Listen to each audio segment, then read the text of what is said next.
Kaso ang problema, si Tesla ayaw gumana. Sira, ayaw kong gumana ni Tesla.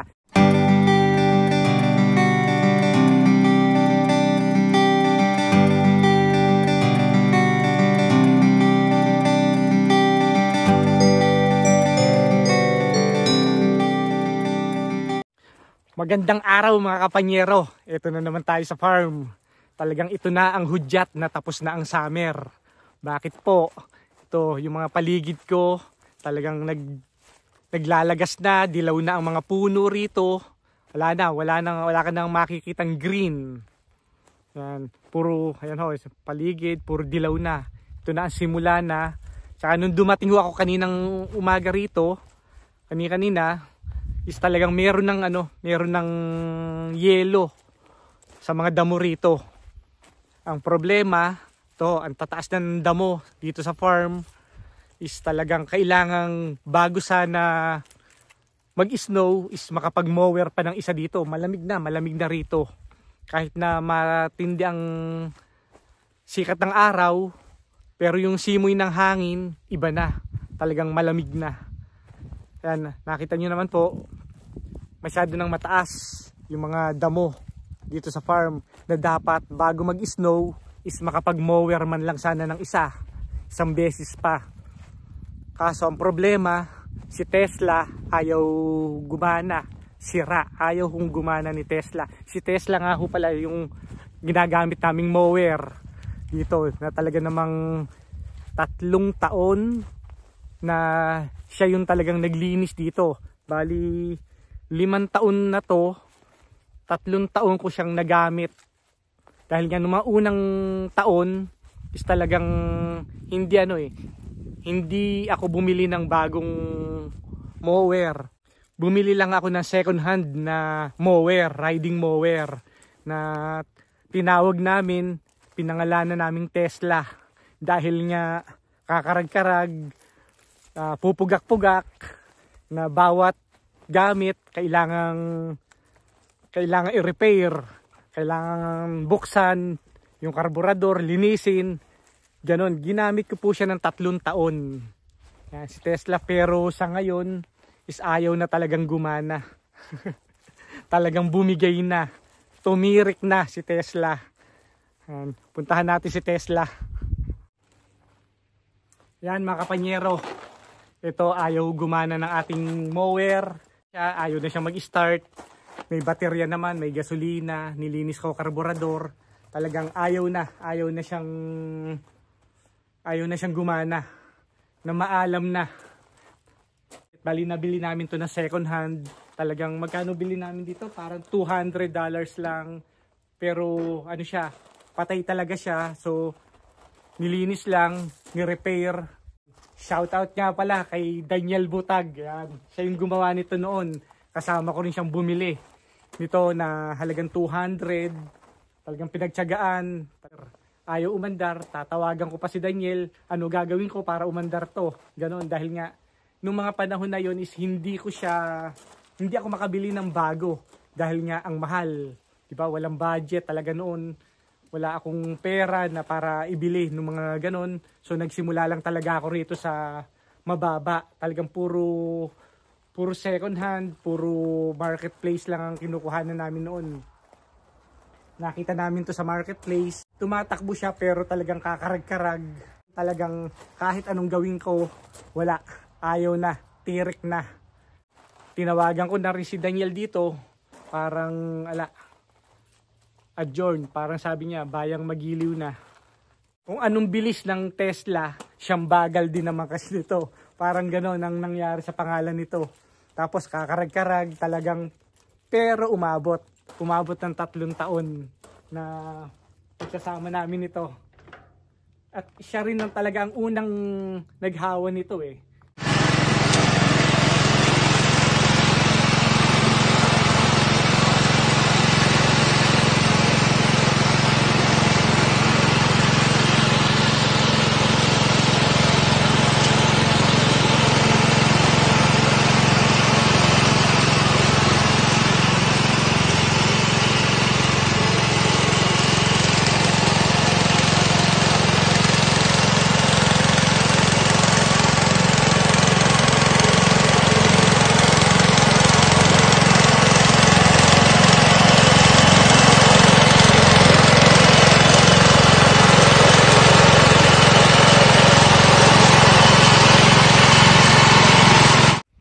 nakita nyo mga kapanyero, medyo mataas na yung mga damo rito sa farm. Dapat ngayon, may isa pang pagmomower, isa pang paglilinis dito. Nakita nyo, ang taas na ng mga damo na dapat bago bumagsak ang snow, malinisan na to. Kaya mag-iintay-intay na tayo ng susunod na season. Wala na oras para kumuha pa ng mower o magre-rent ba ako ng mower. Hindi ko alam kung saan pwede mag-rent ng mower. Dahil nito mga nakaraan, si Tesla pa rin kasi ang nag-ano nito nakapaghawan dito. So hindi naman pwedeng grass cutter dahil ang laki nito. Siguro umaabot to ng itong area na to, yung mga nalinisan na talagang ginagalawan dito ngayon na medyo malinis pa. Ano to mga 3/4 hectares to Bali ang kabuuan nga pala nitong sukat nitong farm na to, dalawang hektarya to. Na talagang square ang ang sukat. Kung ano sukat ng isang side, pare-pareho siyang sukat.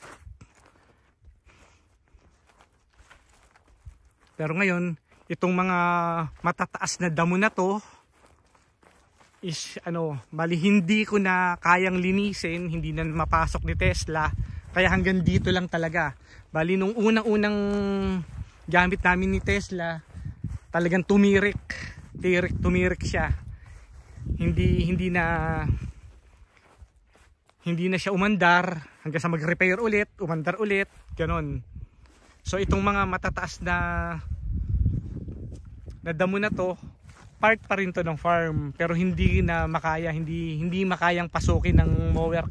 Ewan ko kung ano gagawin natin dito mga kapanyero, pero hinayaan ko na lang. So hanggang dito na lang, kumuha lang ako ng area na taon-taon ito lang ang nililinis.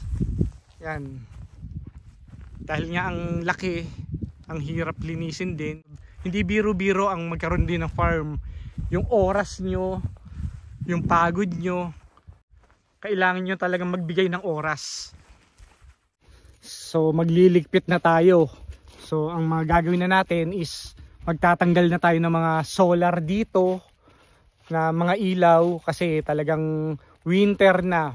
Hindi na anytime baka biglang mag-snow, hindi natin alam. Sayang yung mga solar light natin dito. Yung mga solar na yan, bali gamit ko na rin sila ng 3 taon na hanggang ngayon gumagana pa rin. Tinatanggal ko sila bago mag-snow. Tapos ise-set up uli sila bandang May. Yung huling lamig ng taon, ng season ng winter, ise-set up uli sila rito ng mga solar lights. Kaya maganda rito pagkagabi. Ayan mga kapanyero, ito yung mga solar light na sinasabi ko. Yan, ito. Hanggang diretso yan, hanggang dun sa labas. Bali 2 side. So parang pagka sa gabi, para siyang runway ang ginawa ko dito. Kaya meron ditong huminto na matanda na, siguro mga taga nakatira na rito, na pagka raw dumadaan sila sa gabi, ang ganda-ganda raw sa gabi. Ako naman, hindi ko naman nakikita dahil nga bago pa dumilim, umuwi na ako, bumabalik na ako sa Edmonton. Bali sila, huminto sila, talagang natutuwa sila. Masaya rin naman ako dahil nga nagugustuhan nila yung design, yung ginawa ko dito.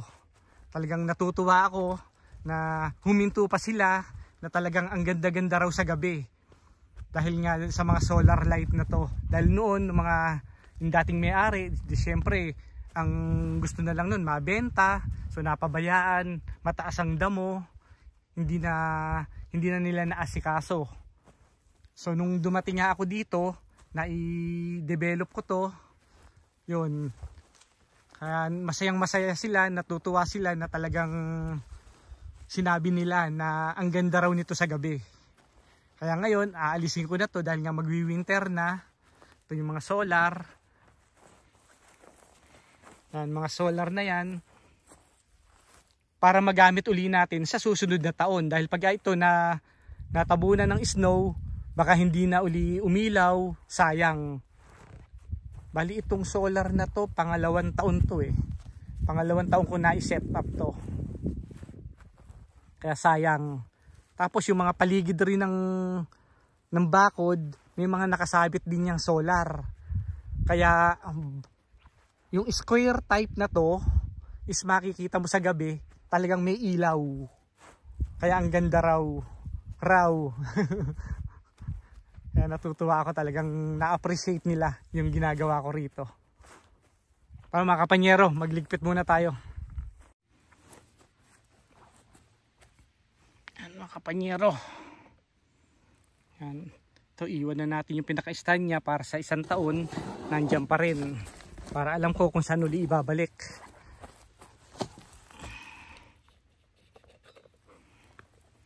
Sayang naman, bago pa to.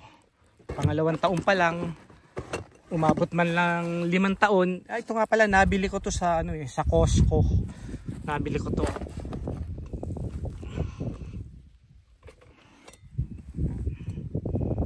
Sayang.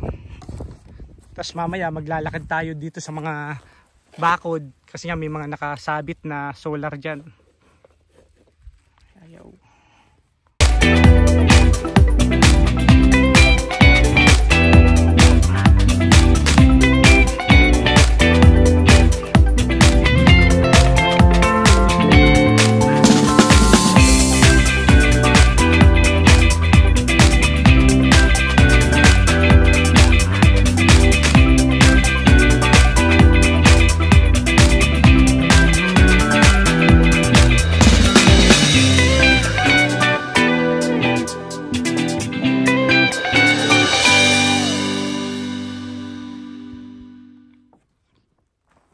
Ito mga kapanyero.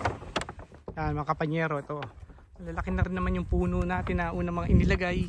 Ito, 3 taon na to eh. Ito, 3 taon. Ito yung mga kapanyero, ito yung mga sinasabi kong solar na inilagay ko. Ito. Yung ganda nito pagkagabi. Kasi nga talagang makikita mo kung ano yung property line. Meron siyang solar, makikita mo. Tapos yung driveway, parang runway. Ganun ang ginawa kong design dito. Ito yung pinaka, kumbaga sa atin, muhon, di ba? Sa kanila dito bakal eh. Ito yung pinaka bakal niya. Yung survey niya ito. Yan.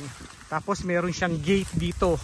Ito, meron siyang gate na kasi nga dati, di ba, sabi ko, dating bakahan to. Pagka naubos na yung damo sa kabila, bubuksan lang to, pasok naman dito yung mga baka, sila naman ang kakain ito. Kaya mga panyero, ito yung pinakadulo. Kung ito yung gate, ayun naman ang isang gate. Nakabakod na siya. Bali itong bakod na to is talagang kami na ang naglagay nito. Hanggang doon. Ito yung talagang property line. Ito, nakabakod na rin to. So talagang nakabakod na siya sa 4 na sulok. So pagka naglagay ako ng solar dito sa mga side na to, talagang ang ganda-ganda raw pagkagabi. Pero ngayon, dahil nga magwi-winter na, kailangan nang tanggalin para pakinabangan uli sa 1 taon, sa 1 season. Kung makikita nyo, yan, mga gumagana pa naman. Tanggalin na natin kasi sayang. Ito mga kapanyero, dito tayo sa tambayan. Ito nga pala yung mga solar na ang ating tatanggalin. Yan, nakapaligid yan, yung mga ilaw na yan. Hanggang dito. Ito yung pinaka solar panel niya. Yan mga kapanyero, nakapagtanggal na nga pala tayo ng mga solar lights. Talagang maglilinis na tayo rito.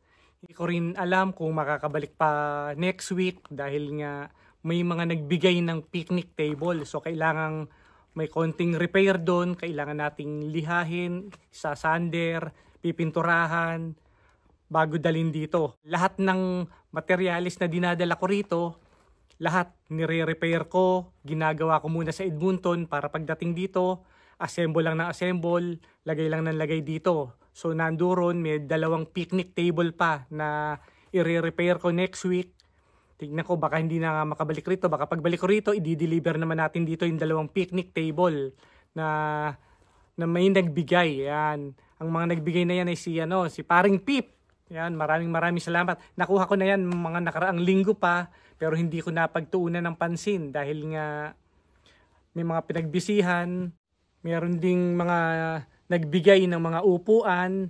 Talagang mga dumami talaga ang mga nag-donate dito. Talagang ang saya na talagang yung mga hindi nila pinapakinabangan, napapakinabangan dito, binibigay sa akin, kumokontak, tumatawag, nagte-text sa akin na kung kailangan ko yan, oo, libre yon. Ganun yung mga nangyari dito kaya nabuo rin dito, nagkaroon ng mga gamit, puro bigay lang din.